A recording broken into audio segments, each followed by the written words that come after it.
안녕하세요. 안녕하세요. 네, 신부님 또 오랜만입니다. 네. 네. 그 지난 시간에 우리 민주주의 문제, 특별히 통치는 누가 하는가 이런 거에 대해서 좀 우리가 대화를 나눴고요. 예. 그다음에 특별히 또 루소의 그 사회개혁론, 네. 그 한번 읽어보시면 오늘 이야기 듣는데 도움이 될 거라고 숙제를 내려주셨습니다. 예. 우리 시청자 여러분들께서 얼마나 읽어오셨는지 모르겠지만 사실은 저도 못 읽었습니다. 제가 사실 도서관에 갔어요. 근데 가는 날이 장난이라고 월요일 문을 닫더라고. 그래서 못 읽었습니다. 동네 도서관 월요일에 닫아요? 네. 네. 그 마포 그 중앙도서관 닫았더라고요. 저쪽에 있는 거? 네, 새로 만든 거. 그 좋던데 겉으로만. 네, 좋더라고요. 네. 그래서 이제 다시 한번 나중에 시도해보기로 했습니다. 예. 자, 오늘 그러면 주제는 뭘로 가져오셨습니까? 예, 그 지난 시간에 그 민주주의의 원리를 뭐 서구 정치 철학 역사죠. 그 잠깐 다뤄봤는데 그때 이슈가 뭐였냐면 플라톤 같은 경우는 아테네가 이제 민주 정치라고 얘기하잖아요. 근데 플라톤은 그게 통치 원리가 되면 안 된다고 생각했죠. 전문가들이 해야 된다. 그렇죠. 그런데 이제 거기에 대립되는 것이 전문가에 의한 정치가 아니라 민주주의 원리가 통치의 기본이 돼야 된다라고 이제 주장을 하는 쪽이 있는 것이죠.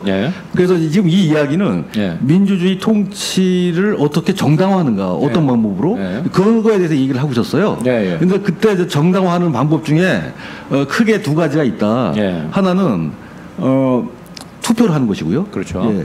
투표를 할 때도 문제가 뭐냐면 저번 시간에 잠깐 말씀드린 것은 보통 투표한다는 건 나의 이익이나 나의 관심에 맞는 어떤 의제에 내가 투표하는 거잖아요. 그렇죠. 근데 그게 있고 또 하나가 그러면은 다 많은 종류의 사람마다 다양한 관심과 이익이 있는데 이게 어떻게 그 통일이 되느냐. 그래서 그러니까 대안이라기보다 그 민주주의가 잘 작동을 하려면은 공동의 선에 투표하면 돼요. 그렇죠. 그렇죠. 그래서 이 두 가지가 뭐 문제는 있지만은 민주주의 원리를 지지하는 방법이 되는 거죠. 근데 일단 그렇게 했습니다. 그렇게 했는데 이제 오늘 그 일환으로 이제 루소의 그 장작 루소죠. 견해를 좀 소개를 해드리려고 하는데요. 이 루소는 가서 서구에서는 뭐 예를 들어서 토마스 합스가 이런 얘기를 많이 했단 말이에요. 정치 권력 문제에 대해서. 근데 한 100년까지는 안 되고 하여튼 18세기 중반이니까 한 7, 80년 지난 뒤에 나타난 사람이에요. 루소는. 스위스 출생일 거예요. 그래요? 그리고 돌아가실 때는 프랑스의 코르시카인가 하는 조그만 동네 그 섬 있잖아요. 거기서 돌아가시고 굉장히 우리가 지금 고전으로 알고 있는 저작들을 많이 했죠. 뭐 에밀이라든가 뭐 이런 거. 에밀 읽어보셨어요? 제목은 알고 있죠. 제목은 알고 있죠. 누구나 다 제목을 알고 있죠. 고전은 뭐냐? 그냥 알기만 하고 안 읽는 거다 이렇게 됩니다. 저도 뭐 수업 때문에 읽었죠. 그거 누가 읽겠습니다. 그렇죠. 바쁩니다 우리는 현대생활. 근데 그 루소가 당시로서는 생각할 수 없는 이런 이렇게 견해를 많이 제출을 해요. 그래서 유명한 게 뭐냐면 인간은 모두 자유롭고 평등하다. 평등하다. 평등하다. 이렇게 자유와 평등 이런 주장을 합니다. 뭐 여기저기서 해요. 그런 얘기를. 그다음에 국가를 그러니까 이 오늘 주로 말씀드릴 게 사회계약이라는 책에 저작에 나와 있는 것인데 이 사회계약 보통 사회계약론 그렇게 얘기하죠. 그렇죠. 부제목이 정치적인 권리에 관한 거예요. 권리. 그러니까 시민이 되면 의무도 있고 동시에 권리도 생기잖아요. 그렇죠. 그러니까 그 관계를 다룬 거예요. 그래서 사실 지금 민주주의 제도에 많은 것은 민주주의 제도라기보다도 민주주의에 관한 논의에 많은 것은 루소에 기원을 해요. 그래요? 그렇죠. 대단한 사람이네요. 그렇죠. 그렇죠. 그래서 그분의 몇 가지 입장을 좀 말씀을 드리겠는데 그 하나가 그 이제 이게 좀 독특한 용어긴 한데요. 네. 영어로는 그 소번티, 더 소번, 이렇게 하는데 이번 주권, 뭐 통치권 이렇게 얘기를 합니다. 네. 근데 소버린이 뭐냐면 이 루소의 용법에서는 네. 시민들의 결사체예요. 예, 그러니까 시민들이 주권을 갖고 있는 거예요. 예. 그래서 그것의 가능성을 그 역할이 무엇이냐를 얘기를 하고 있는데 이분이 이 시민의 뭐 결사체, 시민의 주권은 누구한테 있냐면 시민의 결사체니까 시민한테 있죠. 그렇죠. 예, 시민 모두한테 있는 거예요. 그렇죠. 예, 이제 일단 일반적으로, 기본적으로 시민 모두한테 있는데 그 이 사람은 예를 들어 플라톤의 뭐 전문가 정치 이런 걸 받아들이지 않아요. 그래서 결정할 수 있는 능력이라든가, 그다음 의사 결정할 수 있는 능력, 그다음에 민주주의를 유지하기 위해서 필요한 어떤 일종의 소양, 이런 것들은 누구나 다 어렵지 않게 습득을 하고 발휘할 수 있어야 된다고 생각했어요. 그렇죠. 그러면은 어떻게 될까요? 만약에 맞습니다, 맞습니다. 예, 이 탁월하시네요. 아니 그건 기본 아닙니까? 그걸 기본이죠. 알아야 뭘 면장을 하는 거지. 예. 이거 아무나 말 못하던데. 아 그래요? 네, 내가 막 물어봤는데 뭐 벙 뜨고 있던데. 사람들이. 그래요. 예. 저도 배운 사람이에요. 너무 많이 배운 거 아닙니까? 예, 그래서 예, 교육입니다. 예. 그러니까 시티즌십 교육이에요. 아 그렇군요. 예. 그래서 이게 왜 필요하냐?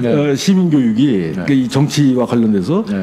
왜 필요하냐면 투표할 때 전에도 말씀드린 대로 이게 내 관심만 가지고 투표하는 거하고 그다음에 모두에게 이익이 가는 쪽으로 즉 나의 인터레스트에 따라서 투표하는가 아니면 무엇이 옳은가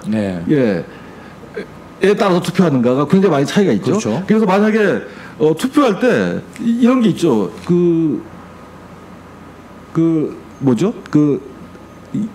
가난한 사람들이 예를 들어서 가난한 사람을 위한 정책을 피는 정당에 투표를 해야 되잖아요. 그렇죠. 예. 근데 왜 자꾸만 한나라당 거기가 되는 거예요. 가난한 지역에서 한나라당이 아니죠. 무슨 당이 그 당이? 자한당. 예. 그거 이론이 있던데. 예, 이게 복잡합니다 사실은. 이게 분석하는 게. 그런데 진짜 단순화시켜서 말하면 한 면모예요. 전부는 아니고 아주 굉장히 복잡한 이유가 있을 겁니다. 분석을 하면은. 근데 한 이유는 단지 자기 이익에 관련돼서 투표하는 게 아니라 무엇이 이 투표를 해서 올바른 결과를 나오게 할 건가에 관해서 투표를 하는 거예요. 예. 그래서 혹시 이렇게 생각할 수 있죠. 뭐 내가 조금 정말로 그렇지는 않을 것 같은데 가난한 사람을 위한 정책을 만약에 정부가 핀다. 그럼 이게 공산당 정권이 되는 거 아니냐? 뭐 사회주의가 되는 거 아니냐? 그래서 무서운 거예요. 그렇죠. 예. 그래서 올바르지 않다고 생각한 거예요. 그래서 그러면 안 되지. 그래서 올바른 거에 자기 나름대로 투표한 거예요. 그러니까 자한당이 맨날 되는 거야. 약간 좀 설명이 이상한데요, 이 사람은. 예. 이제 그럴 수 있다는 거죠. 그러니까 왜 가난한 사람들이 부자 정당을 찍느냐라는 것에 대해서는 행동심리학이나 이런 데서 이야기를 좀 많이 한다고 그래요. 예, 맞습니다. 그래서 루소가 생각하기에 이게 투표만 관련돼서도 투표가 굉장히 좀 복잡한 절차예요, 사실은. 인간 심리, 그다음에 정치적인 상황, 그다음에 그 사회의 맥락 이게 다 들어와가지고. 근데 어쨌든 간에 그런데 저기 이름이 굉장히 긴 프랑스의 사상가가 있습니다. 이게 보통 사회책에서는 사회책인가? 사회 탐구 책이겠죠. 예. 거기서는 꽁도르세라고 하는 사람이에요. 꽁도르세 들어봤어요? 들어본 거 같아요. 예, 들어보셨을 거예요. 예. 나와요 이렇게 사회책이. 저는 기억이 나거든요. 꽁도르세 이름만 기억나는 거죠. 예. 무슨 말이 뭐 이렇게 하고 엄청 길어요. 계속 하게 돼요. 하여튼 보통 꽁도르세 이렇게 부르는데 이분이 사실은 처음으로 그러니까 일반적인 투표, 그러니까 권리를 가지고 투표하는 거를 이제 지지하는 그런 철학적인 아규먼트, 논변을 제시를 했었는데 재밌어요. 이분이 뭐냐면 그러니까 투표를 하지 않고 그냥 투표하는 이유는 정책이 올바르게 나올 수 있는 거 아닌가 결정하는 거죠. 사람도 그렇지만 올바른 사람을 뽑느냐 안 뽑느냐. 그렇죠. 올바른 결과를 나오게 할 때 그냥 우연적으로 누구를 지명한다든가 그러니까 전문가 정치같이 네. 뭐 임명한다든가 해서 나올 수 있는 확률보다 예. 평균적으로 예. 민주주의의 대다수의 사람들이 참여해서 그냥 최소한의 상식만 가지고 투표를 했을 때 평균적으로 그냥 우연적으로 임명이나 뭐 지명을 해서 나오는 결과보다 예. 이게 좋다는 거예요. 평균적으로. 예. 그러니까 투표해야 된다는 거예요. 그런 주장을 했거든요. 예. 그러니까 이게 조건만 맞으면은 맞는 말이에요. 예. 예. 그러니까 우연에 기대는 것보다 그게 혹시 최선의 결과는 아니더라도 비교적 올바른 결과를 만들기 위해서 평균적인 예. 그 힘을 모을 수 있는 제도가 투표다 이렇게 얘기를 했거든요. 예. 말이 되죠, 일단. 예. 예. 그런데 이제 좀 더 나가서 일단 투표하는 거에는 자기 관심 이익이에요. 예. 출발하는 게. 그러면은 이게 대다수가 되면은 예. 일단 잘못된 결정을 내릴 수 있고요. 예. 예. 뭐 꽁도로스의 말하고 좀 달리 그다음에 소수 의견이 완전히 들어갈 수 있죠. 그렇죠. 예, 묻힐 수가 있죠. 예. 그래서 루소가 제안하는 건 뭐냐면 이 투표할 때는 이게 민주주의 원리가 되기도 하는데요. 예. 일반적인 의지에 따라서 투표해야 된다고. 예. 일반적인 의지. 그러니까 일반적 의지란? 예, 이게 이제 영어로는 general will이에요. 예. 근데 일반적인 의지가 좀 번역이 좀 그런데요. 포괄적인 의지라고 보면 될 것 같아요. 예. 그러니까 이제 뭐냐면 그러니까 개별적인 관심이나 이익에 기초한 것이 아니라 예. 많은 사람들이 그렇게 동의할 수 있는 이익이나 예. 관심에 예. 따라서 행위하는 거예요. 예. 그렇게 행위하게 만드는 동력이 예. 안에 우리 인간의 그 미케니즘을 가르쳐서 일반 의지라고 불렀어요. 오케이. 예. 근데 왜 그러냐면 이건 루소가 이제 인간관 때문에 그런데 루소는 일단 이렇습니다. 뭐 이건 상식적인 건데 좀 인간 누구나 다 자기 자신에 대해서 염려를 하죠. 예. 자기 자신 그런 기본적인 이렇게 니즈가 있죠. 내가 생존하기 위해서 자기 실현하기 위해서 필요한 것들이 있습니다. 그렇죠. 그래서 자기 애가 있어요. 자기 애. 예. 그래서 이분이 이제 이런 종류의 인간 본성을 가르쳐서 제 지금 기억에는 이분이 불어로 쓴 책에는 라틴 말로 썼지만 아모르 드 수아라고 했어요. 아모르는 이제 사랑이잖아요. 예. 그다음 드 수아 나에 대한 사랑, 자기 애라고 불렀어요. 이게 말하자면 일반 의지에 반대되는 거예요. 예, 개인의 의지예요. 그 좀 개인주의로 흘러올 수 있고. 예, 그러니까 사적인 관심이에요. 예. 근데 필요해요, 이게. 예. 근데 그게 있어요, 누구나 다. 본성적으로. 예. 그런데 이것에 의해서만 민주주의가 운영이 되면 말이 안 돼요. 예, 그러니까 다른 게 있어야 돼요. 그렇죠, 그렇죠. 그건 인간 본성 때문에 그래요. 그러니까 나에 대한 염려나 배려뿐만 아니라 우리한테는 또 뭐가 있냐면 타인의 고통에 대해서 감수성이 있단 말이에요. 그렇죠. 예, 뭐 다 인정할 수 있는 거잖아요. 예. 예. 그래서 이게 있어요. 예. 그래서 이 뒤에 게 타인에 대한 어떤 타인의 고통에 대한 민감함, 감수성 이게 어느 때 이걸 넘어서야 돼요. 그렇죠. 예. 그래서 넘어섰을 때 이걸 가능하게 하는 동기를 동기의 힘, 동기 부여하는 힘을 가리켜서 그러니까 포괄적인 의지라고 불렀어요. 예. 근데 제가 좀 이분이 여러 군데서 말을 하는데 조금 뭐죠? 정의하는 방식으로 뭐라고 했나 좀 읽어드릴게요. 예. 이게 좀 영어인데 영어로 읽는 게 아니라 뭐라고 했냐면 이게 사회계약에 나오는 겁니다. 일반 의지가 뭐냐? 그 제너럴 윌이에요. 포괄적인 의지라고 해보죠. 이게 뭐냐? 각 개인들, 그러니까 우리한테 들어가 있는 그 다음의 사태를 이해하는 아주 순수한 행위예요. 예. 그러니까 어떤 걸 이해하냐 하면은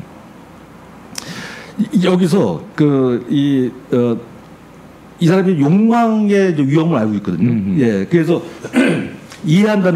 뭘 이해한다는 것은 그러니까 욕망보다는 이성이 압도하는 상태예요. 그래서 욕망이 이제 일단 그 기능을 하지 않는 상태예요. 그럴 때 내가 나의 동료 시민들한테 물어보는 거예요. 예. 어떤 것이 올바른 행위냐 이렇게 물어보고 또 동료 시민이 나한테 똑같이 물어볼 수 있는 권리를 갖고 있는 거예요. 그래서 이것이 이런 이해관계가 형성이 되면 바로 그게 일반 의지예요. 나도 물어볼 수 있고 동부 시민도 물어볼 수 있어요. 무엇이 공동의 그러니까 이익이 되는 건가 우리한테 어떤 사회에서 그래서 그걸 움직이는 힘을 가르쳐서 일반 의지라고 부른 거예요. 뭐 어렵진 않은데. 근데 그 일반 의지는 그럼 그렇게 그 공공의 선, 공동선에 초점을 맞췄을 때 발휘된다 이거죠? 이제 예를 들어보죠. 그 만약에 100명의 그 뭐죠 노동자가 있는 그 어떤 공장 회사가 있어요. 그런데 여기에 이제 뭐 임금 인상을 매년 할 거 아니에요. 이번에 최저임금 인상 위원회는 좀 파토가 났죠. 망했어요. 그 다 사퇴했다 하더라고요. 그 뭐 2.8%인가 올린 거 아니에요. 최저. 물가 상승률하고도 안 맞고. 근데 이건 뭐 여러 가지 그러니까 정책에 좀 그 실수도 있는 것 같아요. 뭐 소득 성장, 소득 주도 성장, 그게 최저임금에만 쏠리게 되니까 이게 큰 사회적인 이슈가 돼갖고 다른 통로를도 같이 존재하는 것인데 이게 이렇게 된 거죠. 근데 그럼에도 불구하고 최저임금을 아시다시피 그것만 주라는 게 아니잖아요. 그거 이하로 주면 안 되는 거잖아요. 맞아요. 그죠? 그러니까 반드시 있어야 되는 거거든요. 그렇죠. 있어야 될 뿐더러 상승률이 사람들의 삶의 조건에 맞게 상승을 해야 되는 거죠. 그런데 이제 이게 그 사업자 그 뭐예요? 그 저쪽 사용자 측의 위원들이 이상한 소리를 하는 거죠. 진짜 말도 안 되는 건데 하여튼 뭐 그럴 때 이걸 사용할 수 있어요. 만약에 제가 지금 말씀드리려는 게 100명의 노동자가 있어요. 그런데 만약에 임금 인상을 뭐 5% 하기로 했다. 그것에 대한 뭐 돈이 준비가 돼 있다고 쳐봐요. 그러면은 만약에 개별 의지로 이걸 결정한다고 하잖아요. 그럼 중구난방입니다. 그렇겠죠. 그다음에 거기서 뭐 어떤 건지 뭐 이유는 모르겠지만 좀 나은 입지를 차지하는 사람이 더 많이 가질 수 있어요. 그런데 노조가 있다고 쳐요. 노동조합이.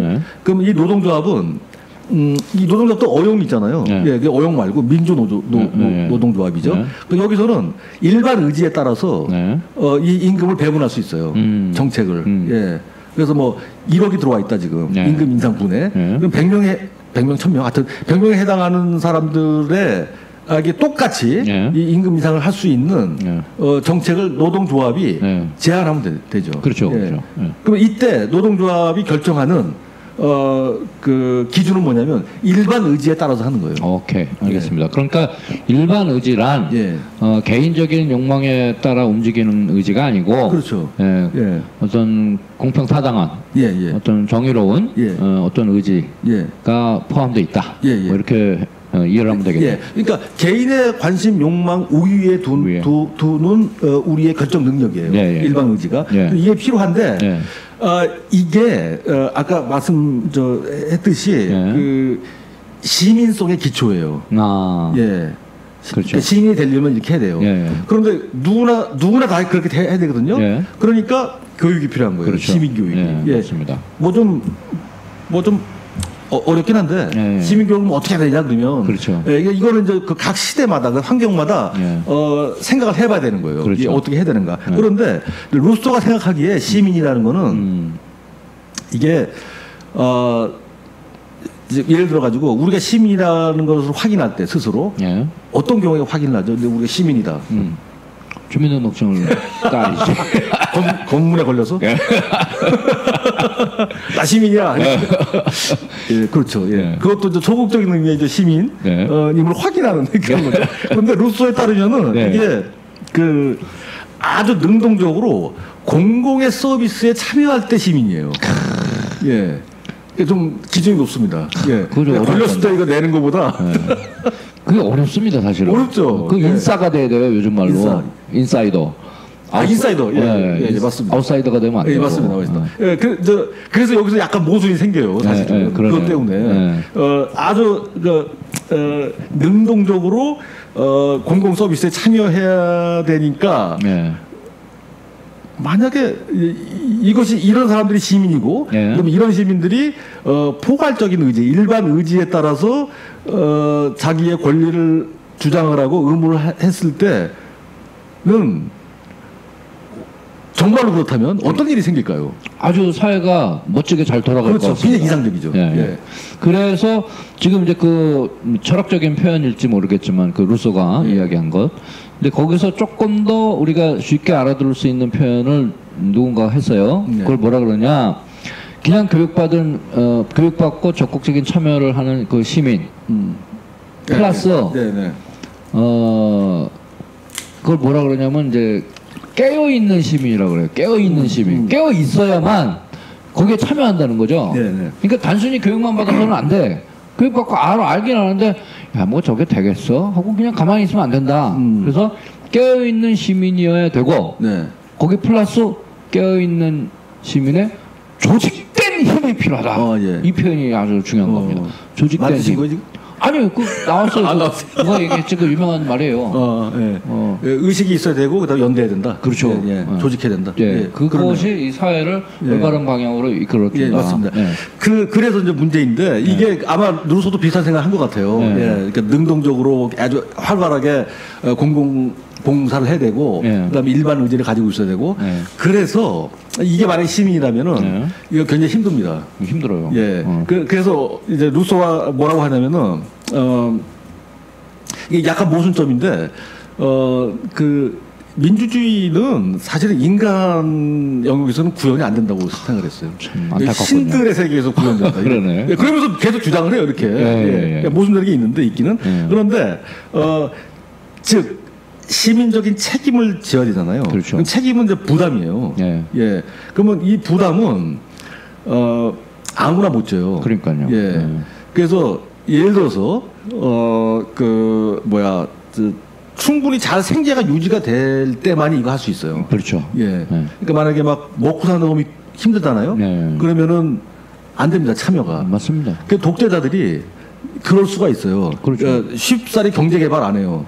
왜냐하면 간당간당 사기 해야 돼요. 그렇죠. 그래야지 참여를 안 하잖아요. 맞아요. 그러니까 어느 정도 수준에 올라와 있으면 능동적으로 참여한다고요. 맞습니다. 서구의 선진국들이 그런 데가 많잖아요. 능동적으로 참여하는 거. 이제 그런 의미에서 이 루소는 생각하기에 이게 약간 모순적인데 당연하게 그렇게 생각했어요. 뭐냐면 시민은 남자예요. 여자는 생각을 안 했어요. 왜냐하면 능동성이 없을 것이다. 그렇게 생각한 거죠. 그래서 이 루소의 이 젠더 차별의 이론을 두고 당대에 그 여성 사상가가 있습니다. 그 메리 발음이 어려운데 올스턴 크래프트라고 있어요. 그분이 여성 권리의 빈디케이션이라는 유명한 저작을 썼거든요. 근데 거기서 루소를 공부를 하면서 여성이 배제가 되는 배제가 되는 어떤 철학적인 이유가 없다 이렇게 생각을 했어요. 근데 뭐 내용은 차치하고 근데 이 사람도 문제가 있어요. 뭐냐면 이 사람은 여성이 민주주의 사회의 여러 가지 그 의사결정에 참여를 해야 되는 걸 정당화했는데 여기서도 어떤 문제가 생기냐면 그 여성이 누구냐면 그러니까 뭐죠 그 부자 여성. 생계가 가능한 여성이에요. 집안일 안 해도 되는 여성이에요. 왜냐하면 집안일 하다 보면요, 뭐 아시다시피 막 짐작할 수 있으지만 너무 복잡하잖아요. 그렇죠. 힘들고. 그러니까 할 수가 없어요. 능동적으로 참여할 수가. 그래서 올스턴 크래프트도 이 계급 차이 때문에 가난한 여성들이 배제가 돼요. 이런 문제가 있습니다. 그래서 나중에 어떤 사람이 이제 얘기하기를 민주주의 발전에는 세탁기가 가장 큰 영향을 줬다고 해요. 세탁기. 혹은 뭐죠 청소기계, 전기 청소기. 그렇죠. 이거 근데 제가 저기서 들은 것 같아요. 그 장하준 경제학자 있잖아요. 그분이 뭐 사다리 어떤 저작에서 반도체나 그 전자산업보다 그 세탁기 발명이 훨씬 더 경제 발전에 기여했다고 그런 말을 했거든요. 예. 근데 이게 경제 발전뿐만 아니라 약간 과장이긴 한데 민주 발전에 굉장히 큰 영향을 줍니다. 왜냐하면 집안일에서 해방이 되잖아요. 세탁기나 뭐 청소기 때문에 그러면은 참여할 수 있습니다. 그렇죠. 여유가 생긴다. 그런 뭐 여지가 만들어져요. 그러니까 그러면서 이런 이유 때문인지 루소가 이렇게 직접 민주주의를 옹호하고 시민교육을 옹호하고 하면서 동시에 너무 깊숙이 정치에 참여하면 안 된다고 얘기해요. 왜냐하면 자기 사용을 못 해요. 그러니까 약간 뭐 이상하게 삐덕거리는 그런 지점이 있긴 있어요. 이 사람한테. 맞습니다. 자, 그러면은 그럴 때 이제 지금 그 루소가 그렇게 대단한 철학자고 민주주의에 큰 영향을 끼친 사람인데 여성을 배제했다는 것은 그 당시에 인류의 지혜가 그만큼 깨어나지 않았다 이렇게 볼 수도 있겠네요. 상황이 아무래도 그러니까 루소 개인의 무슨 편협적인 시각이 아니라 인류 전체의 지혜가 아직 뭐 그렇게 깨어나진 않았다 뭐 이렇게 볼 수도 있겠네요. 또 하나가 이제 이분이 이제 직접 민주주의를 주장했다고 하잖아요. 그런데 그래서 약간 또 모순이 있기는 그 안에 여성이 배제가 되고 그다음에 그걸 대체한다고 해도 가난한 여성이 배제가 되고 뭐 이런 상황이 있죠. 그러니까 어쨌든 간에 그래도 모든 인간은 자유롭고 평등하게 태어났기 때문에 직접적으로 참여한다는 걸 주장했는데 이 직접 민주주의라는 게 이분이 주장했던 게 뭐냐면 이겁니다. 일단 소규모의 공동체가 전제가 돼야 되고요. 또 하나가 시민들이 그 소버런티를 갖고 있다는 말은 법을 제정한단 말이에요. 근데 시민 각자가 법을 제정할 수가 없잖아요. 그래가지고 선택된 소수가 또 제정을 해요. 법을 만들고. 그러나 물론 그런데 이게 왜 직접 민주주의라고 얘기하냐면 민중들의 어셈블리를 만들어서 그러니까 뭐 재헌의회 같은 겁니다. 그러니까 어셈블리를 만들어서 거기에서 모인 사람들이 또 한번 그 법을 제정할 수 있는 그 엘리트를 뽑는 거예요. 그 사람들이 만드는 거예요.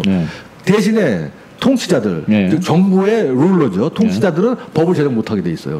그래서 직접 민주주의라고 얘기하는 거거든요. 그래서 법은 어셈블리에서 엘리트가 만들고 그다음에 정부는 그러니까 이게 통치하는 겁니다. 이 정부에서는 법을 만들지 않고 실행을 하는 거예요. 그러니까 이런 구조가 돼 있거든요. 근데 이게 꼭 맞는 건지는 모르겠어요, 사실은. 근데 이런 식의 통로가. 근데 민주주의 그러면 보통 우리가 상권 분립하면서 그런 식의 그 구조가 이렇게 지금 만들어져 왔지 않습니까? 그렇죠. 그래서 원조라고 하는 거죠. 그래서 뭐 좀 더 말씀을 드리면은 일반 의지, 포괄 의지로 가서요. 뭐냐면 민주주의가 잘 되기 위해서는 일반 의지에 따라서 시민들이 참여해야 되는데 그게 뭐든 간에 투표를 하든 간에 뭐 직접 민주주의든 뭐 어셈블리를 만들든 근데 조건이 있습니다. 왜냐하면 일반 의지가 가능하기 위해서는 그러니까 나의 관심보다도 그러니까 대다수라고 해보죠. 대다수의 이익이나 관심이 우선되게 조직이 되려면 장애물이 되는데 그때 장애가 되는 게 뭘까요? 그냥 쉽게 생각할 때 개별적인 욕심? 그건 이미 들어가 있으니까 거기에. 그러니까 뭐랄까 어떤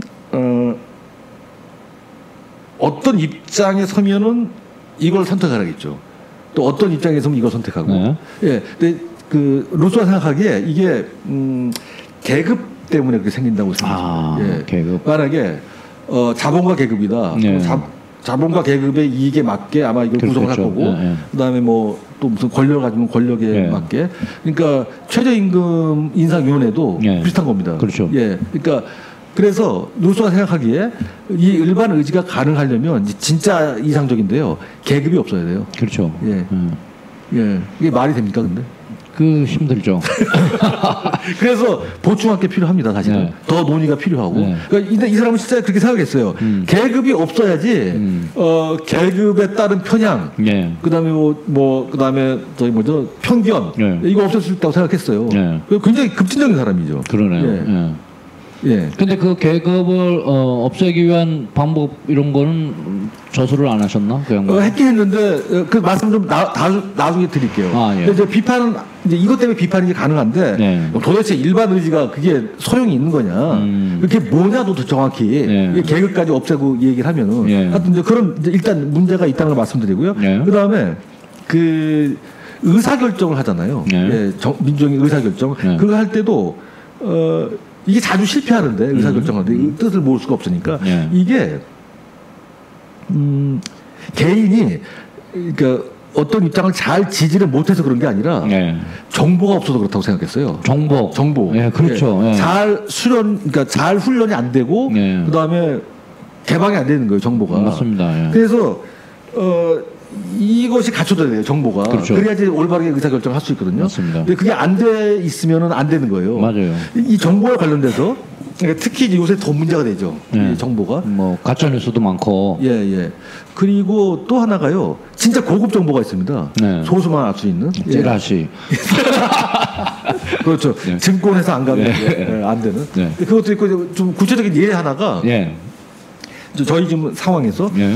그 우리 여기 앞에 저 경의선 예, 예, 예. 그 저기 공원 있잖아요. 예, 예. 그 저쪽 어디야 삼각진 아니죠. 용산에서부터 예, 예, 저기까지 예. 그 어디죠? 홍대 앞까지 예, 예, 예. 돼 있잖아요. 예. 굉장히 잘 해놨잖아요. 예, 잘 해놨습니다. 그래가지고 뭐 그 사람들이 많이 이제 다니는데 예. 훨씬 낮았더라고요. 그렇죠. 환경이. 예. 예. 근데 그게 그 땅 주인이 누군지 아세요? 철도청. 철도청이 있나 지금? 예. 철도청 없어요. 뭐라 그래? 도시철도. 도시철도? 뭐라 그러지? 도시철도 나오면 적을 겁니다. 뭐 지하철이나 뭐 이런 거.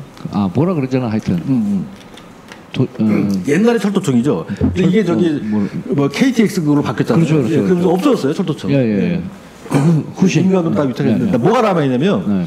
철도 시설 관리 공단이 남아 있어요. 아, 시설관리공간. 예. 우리나라에는 모든 기차역과 예, 예, 예. 그다음에 그 철도선에 관련된 부지가 있을 거 아니에요. 예, 예. 다 거기서 관리해요. 그렇죠. 예를 들어서 서울역에 보면 서울역 가보면 옛날 서울역 이쪽에 있고 새로 지은 거 있잖아요. 예, 예. 거기 한 3분의 2는 롯데가 맞아요. 백화점이 있고. 그렇죠. 예. 이상하잖아요.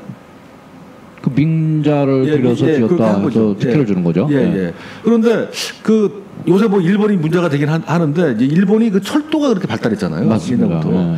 예, 우리나라 서울역은 시골역이에요. 네. 그죠? 예. 교토나 뭐 저기 도쿄의 역은 그 상상을 초월해요, 진짜. 그렇죠. 뭐 예. 거미줄처럼. 근데 거기도 그렇게 돼 있거든요. 예, 예. 거기도 그러니까 민간 뭐 백화점 이런 예, 예. 걸 들어와 있는데 여기처럼 그렇지 않아요, 서울역처럼. 예, 영등포역도 그래요. 맞습니다. 가보면. 예. 거기도 롯데인가? 네, 민자. 예. 예. 그렇게 돼 있죠. 근데 이런 식으로 돼 있는데 이게 왜 문제냐면 이게 국유지예요. 아. 예, 전부 다. 예, 그렇죠. 뭐 건물도 그렇고 예, 예. 땅이. 예. 그런데 철도 관리 시설 관리 공단은 그 공기업이기 때문에 예. 그 공공에서는 이바지를 해야 되는 거잖아요. 그렇죠. 보험을 주고. 예. 그럼 적자를 볼 수도 있어요. 예. 근데 하도 막 공격을 받으니까 적자라고 예. 자기 이제 이익을 내고 싶어 하는 거죠. 그렇죠. 그래서 개발을 할 때 국유지를 개발을 할 때 이거 팔 수는 없으니까 민간 기업에 예. 그 임대를 합니다. 예. 예. 근데 임대 그 연도가 연수가 어떻게 될지 뭐 50년 뭐 맞습니다. 예. 뭐 30년, 20년, 30년, 50년 이렇게 돼요. 예, 예. 예. 그냥 주는 거예요. 예, 예. 그러니까 임대를 싸게 하고요. 예. 이익을 굉장히 많이 주는 거죠. 그렇죠. 그 조그만 임대를 받기 위해서 그렇게 하는 예, 것이죠. 예. 그렇게 돼 있는 상황인데 예. 아무도 지금 문제 제기를 안 해요. 예. 예. 근데 왜 이게 지금 문제가 되냐면 특히 예. 그 경의선 그 부지는 예. 저쪽 홍대 쪽에는 이미 임대를 했어요. 애경인가 뭐. 맞아요. 예. 예. 그 큰 건물이 들어와 있어요. 예, 예, 예. 근데 지금 공동 독점이 안 돼 있거든요. 예. 예. 근데 이미 이걸 임대 계약을 했어요. 아. 그 옷회사 있죠. 이랜드인가? 아니 아. 뭐 있죠. 네. 예, 뭐 옷회사. 예, 옷회사. 예. 뭐 있는데 까먹었어요. 예. 근데 거기가 뭐 쇼핑하고 뭐 관광 이런 것도 사업도 하나 봐요. 예. 그래서 호텔을 짓기로 했다고. 아. 예. 그리고 거기가요. 그 밑에 그 지하철 기타 등등 이런 게 막 많이 깔려 있기 때문에 밑으로 많이 못 들어간대요. 예. 그래서 올릴 수도 없고 뭐 이런 상황에서 지상 주차장을 만든다고 해요. 예. 그래서 그걸 지금 부지가 책정이 돼 있는데 아직 공사를 못 해요. 예. 못 하고 있어요. 예. 그런데 문제가 뭐냐면 이런 폐해를 예. 알고 있는 시민단체하고 그다음에 쫓겨난 사람들, 아현동이나 뭐 이런 예. 재개발 지역에서 예. 이분들이 경의선 공유지 운동을 시작을 했어요. 아. 공유지. 예. 공유지는 보통 또 커먼스라고 부르는데 국가가 소유하고 있는 여러 가지 그 부동산 있죠. 예. 토지나 뭐 건물들 이거는 시민들의 소유예요. 그렇죠. 예. 예를 들어서 강, 산림, 그다음에 이렇게 뭐 경의선 뭐 그 공유 국유지, 그다음에 철도 역사 주변의 뭐 땅들 그렇죠. 이런 거, 같은 뭐 공공이 사용이 되는 거, 이거는 공공의 이익, 즉 공동선에 맞추어서 개발이 되든 뭐 이 이익을 나누든 해야 되잖아요. 근데 지금까지 전혀 그게 안 되는 거예요. 그렇죠. 예. 그 이명박 때도 그 공유로 해야 되는 강을 다 해쳐먹었잖아요. 그렇죠. 다 개인 이익을 위해서 뭐 큰 사건이죠. 근데 똑같이 하고 있는 거예요. 지금 철도 시설관리공단에서 그래서 지금 충돌이 생겼어요. 거기하고 어제 뉴스에 보니까 마포구청을 통해서 거기에 시설들이 막 있거든요. 사람들이 뭐 그 저기 카페도 만들어 놓고 장터도 쓰고 식당도 있어요 거기. 그다음에 뭐 공회당 같이 뭐 아무나 와서 쓸 수 있는 뭐 모임 방이 있고. 근데 그걸 저기 뭐 펜스를 쳐버렸어요. 예, 그런 상태죠. 그래가지고 그 이게 만약에 어떤 국유지가 어떤 식으로 처리될 거라는 걸 알잖아요. 그러면은 시민들이 손을 쓸 수 있어요. 그런데 시민들은 몰라요. 그렇죠. 대신 누가 아냐? 이런 애경이나 롯데나 이런 데가 알고 있는 거예요. 그 정보가 전혀 정보가 공유돼야 되는데. 그러니까 이건 큰 문제죠. 그러네요. 예, 민주주의에. 그래서 예를 하나 들면 그렇습니다. 정보가 얼마나 중요한가. 그리고 지금 말씀하신 것처럼 그렇게 정보의 공유가 불평등하게 전달이 되고 그런 것도 있고. 설사 정보가 제대로 전달이 된다 하더라도 가난한 사람들은 사실은 신문, TV 볼 시간도 없이 일을 해야 될 때 정보 전달이 안 되는 거죠. 그런 병폐도 있습니다. 하여튼 또 그래서 이 두 가지 문제. 그러니까 뭐죠? 일반 의지하고 그다음에 정보가 공평하게 안 돼 있기 때문에 민주주의 증진하는 데 어려움이 있는 의사결정할 때 그런 문제 일단 이걸 지적을 했다. 루소가 그런 게 있고요. 그런데 또 하나가 루소가 생각을 할 때 시민들은 자유롭고 공평해요. 근데 지금 몇 가지 지적한 문제 때문에 그런 환경이 안 되는 거예요. 그렇죠. 근데 자유 예를 들면은 보통 자유다 그러면 어떻게 느낌이 오세요? 뭐 홀가분하다. 막 남태평양 섬이 그렇죠. 헐헐 날르고. 그렇죠. 제약이 없는 그런 거죠. 근데 이게 조금 들여다보면은 그 자유가 저기 뭐야 부정 소극적인 게 있고 적극적인 게 있어요. 그렇죠. 그러니까 어떤 그 제약이나 강제에서 벗어난 가 없는 상태. 그렇죠. 그게 자유다 보통 얘기하죠. 그러니까 심적으로 느낀 자유 말고 실제 강제나 이게 없는 거니까 국가가 뭐 하라 마라 뭐 했을 때 이게 없는 상태. 이거를 자유라고 부를 수가 있고요. 그다음에 이걸 이렇게 이해된 자유는 신자유주의에서 많이 사용을 했어요. 아 그래요? 이런 논법을. 그게 뭐냐면 당신에게 있다. 시민들이 있다. 그런데 뭘 우리가 지금 국가나 뭐 그다음에 뭐 자본이 너한테 뭐 하라 마라 하는 거 아니지 않느냐. 그러니까 제약이 없잖아요. 뭐 부과하는 게. 그러니까 자유롭다 지금. 근데 사실은 뒤에서 다 벌어지고 있습니다. 뒤에 뭐? 뒤에서 다 벌어지고 있어요. 아 그렇죠. 그렇죠. 모든 게. 자유가 이게 있는 게 아니에요.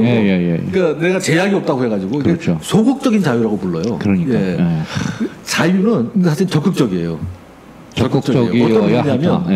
내가 뭘 한다고 했을 때 할 수 있는 가능성이 갖춰져 있어야 돼요. 그렇죠, 맞습니다. 그게 자유예요. 이거는 요새 이제 나오는 의미의 자유고요. 근데 물론 아이자야 월린이라고 뭐 유명한 정치학자가 있습니다. 근데 그분이 뭐 나눈 구분이에요 이게.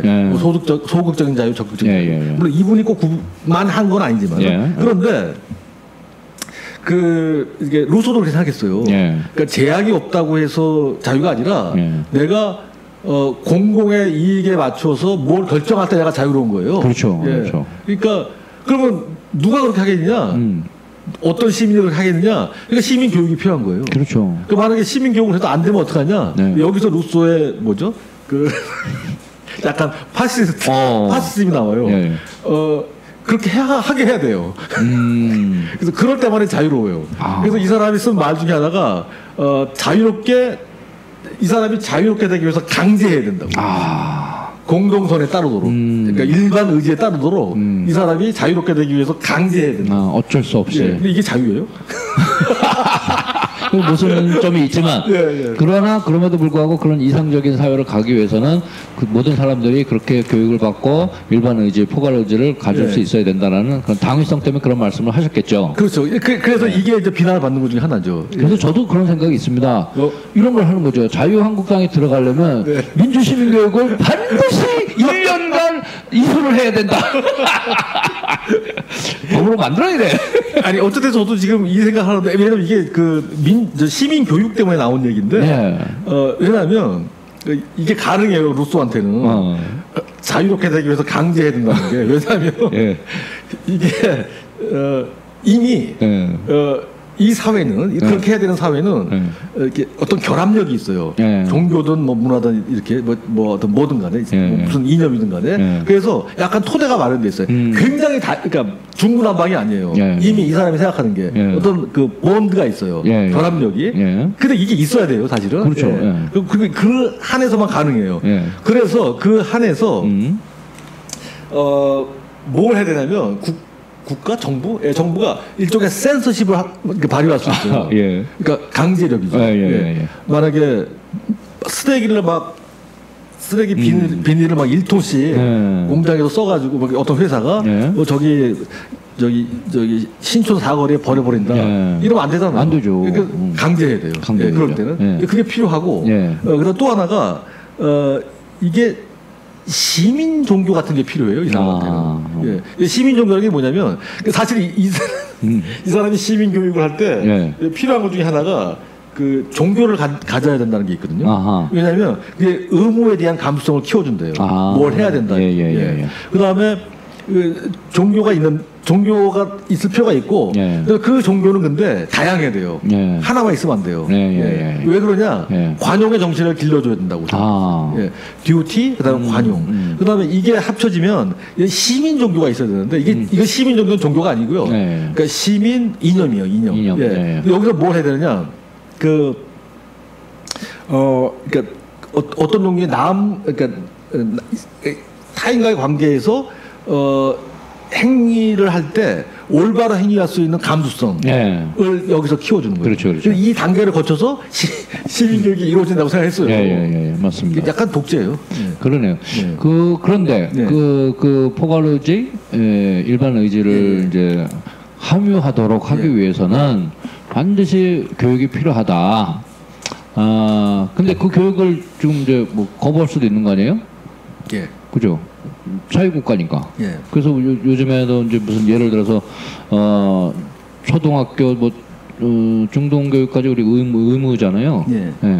근데 그 안에서 그러면 그런 민주시민 교육을 시키느냐? 아주 철저하게. 그런 게 조금 부족한 듯한 느낌이 들고. 그래서 달리 그런 민주 시민 교육을 특별히 좀 학교를 만들어서 그걸 시켜야 되지 않는가 이런 생각이 듭니다. 맞습니다. 의무 교육으로. 사실 우리가 의무 교육하고 해놓고 실제 필요한 것들을 안 가르치게 되죠. 특히 이제 시민 교육 같은 경우는 항상 시민 교육, 노동 교육 이런 건 필요하죠. 반드시 의무 교육이라면은. 근데 그렇게 안 하고 있는 거죠. 우리 한국의 독특한 그 교육 제도. 철학도 없어, 철학도. 그렇게 돼서 문제가 생기는데 반드시 들어가야 되는 거죠. 그런데, 그러니까 우리가 의무라고 할 수 있는 건 의무교육 의무는 그러니까 입시 의무죠. 그러니까 완전히 이건 그러니까 바뀌어져야 되는. 그렇죠. 그러니까 비정상이에요, 지금 상황은. 맞습니다. 그런데, 정치적으로 이렇게 좀 그 안정된 나라들은 이거 의무교육 하고 있습니다. 시민교육에 대해서. 뭐 프랑스나 뭐 독일 그렇죠. 미국은 좀 예외긴 한데요. 지금 또 하나 또 의무적으로 조금 해야 될 것은 그 미디어 교육입니다. 아까 그 정보 얘기도 했지만 지금 이런 미디어가 굉장히 발달했는데 그런 미디어 교육이 교과 과정에 없어요 지금. 그래서 그냥 개별적으로 전 뭐 그 언론 뭐 무슨 위원회 뭐 그 한 서너 개 기관에서만 이렇게 교육을 하고 있다 그래요. 근데 그것도 조금 더 초등학교나 중등학교 때부터 미디어 교육도 좀 해야 된다. 맞습니다. 이런 생각이 듭니다. 예, 이게 옛날에 그 문해력 교육이잖아요. 그러니까 리터러시 교육. 그게 지금 확장이 많이 돼 있죠. 그렇죠. 그래서 실제 만약에 민주 시민으로서의 자질이 우리 사회에서 정말로 귀중하고 문제가 되면요, 그러니까 민주 시민이 되는 데 필요한 여러 분야, 그러니까 아주 필수적인 분야에 대한 리터러시를 만들어야 돼요. 맞습니다. 거기에는 지금 민주주의 리터러시가 있고요. 그 다음에 노동이 있고 미디어가 반드시 있어야겠죠. 그러니까 재편성돼야 되는 아주 급진적으로 그런 환경이 있고요. 그 다음에 저는 이것도 한번 좀 생각을 해보십시오. 뭐냐면 그 자유주의 교육 이런 것, 민주주의 교육 이런 것 때문에 뭐 그 학생들의 이렇게 다양성, 그다음에 그다음에 효과, 학습 효과 이런 걸 위해서 주입 교육이 아니라 자발적이고 민주적인 교육한다. 보통 이거 다 알고 있는 얘기잖아요. 그렇죠. 근데 이게 실제 잘 디자인하지 않으면 개판 오분들이 맞습니다. 그래서 잘 디자인해야 되는데 제 생각에는 이 부잣집들 있죠. 그쪽의 아이들은 다 강제 교육이에요. 걔들이 필요한 건 할아버지 할머니들이 다 알아요. 그래서 학교를 그냥 거치대로 다니고 하는 거 따로 있습니다. 맞습니다. 강제로 해 그놈들은. 그런데 대다수의 우리 시민들은 뭐 민주교육이니 자유교육이니 해갖고 아무것도 안 해 사실. 입시나 하고 있지. 입시가 그렇게 되는 거죠. 그래서 우리도 강제해야 됩니다. 실제 필요한 것을. 독재! 찬성! 우리 루소를 폭파하고 있습니다. 네, 오늘 그 루소의 그 사회계획론을 바탕으로 해가지고 이렇게 나누다 보니까 이제 조금 그 결론은 좀 엉뚱하게 좀 가고 있지만 그만큼 그 민주사회 시민교육 이런 것들이 필요하다 이런 생각이 들어서 뭐 농담식으로 좀 얘기를 했지만 하여튼 그런 것들을 우리가 좀 한번 더 깊이 생각을 해보면서 우리 사회가 더욱더 민주사회로 또 공동선을 위해서 가야 된다고 생각합니다. 오늘 이렇게 얘기하다 보니까 또 시간이 이렇게 많이 갔습니다. 한 50분 했습니다. 오늘 또 이렇게 나와주셔서 대단히 감사합니다. 네, 감사합니다.